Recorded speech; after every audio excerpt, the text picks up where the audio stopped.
একটা স্বামী স্ত্রীর বিয়ের পর, বাচ্চা নেওয়ার পর, যখন তাদের মধ্যে ঝগড়া ঝামেলা মন কষাকষি হয়, তখন তারা কথায় কথায় ডিভোর্সের কথা বলে যে আমাকে ডিভোর্স দিয়ে দেও বা তোকে ডিভোর্স দিয়ে দিব, এই কথাটা বলে। কিন্তু তারা কি একবারও চিন্তা করে না যে তাদের একটা সন্তান আছে?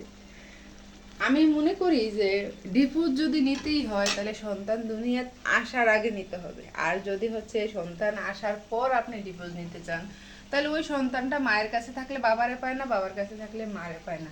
আশা করি এই জিনিসটা কেউ করবেন না। হ্যাঁ, আর যদি একটা মার অজান্তে তার স্বামী তাকে সন্তান সহই ডিভোর্স দেয়, তার তো তখন তো ওই মায়ের কোনো দোষ নেই।